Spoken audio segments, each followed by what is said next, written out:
2 weeks before the first anniversary of his administration, Jokowi released Chapter 3 of the second economic package. The third chapter is focused on improving Indonesia's business climate by simplifying land permits for business activities, as well as cutting industrial gas and electricity prices.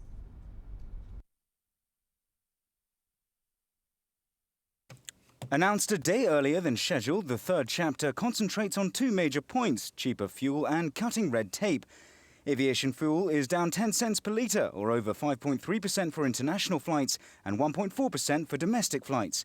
There's also a 200 rupiah drop in the price of subsidised and non-subsidised diesel at filling stations, while the subsidised low-octane premium gasoline remains at 7,400 rupiah per litre in Java, Madura and Bali, and 7,300 elsewhere.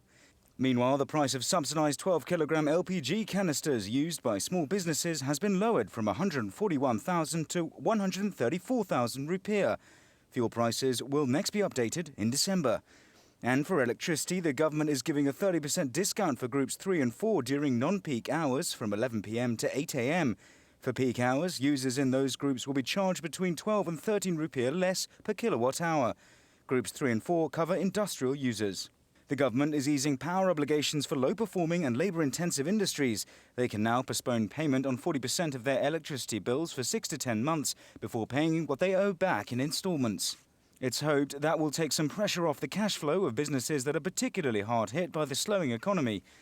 Gas for new fertiliser plants will be $7 per million BTUs, while for other industries like petrochemicals and ceramics, the prices will be adjusted according to their situation.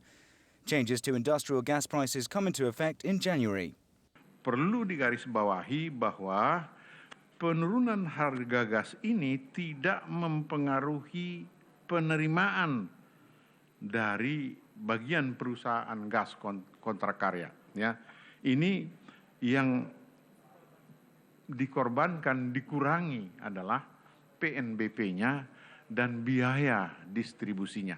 Jadi tolong dicatat baik-baik bahwa ini tidak, karena nanti dibilang, wah ini dunia usaha dipaksa ini turun penerimaannya.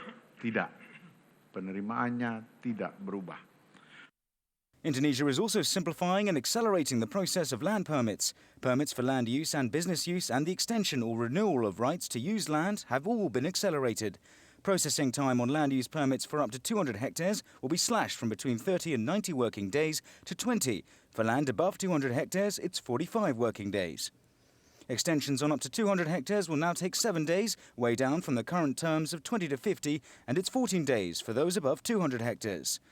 A comprehensive set of measures that's part of many the government has brought in to reassure investors.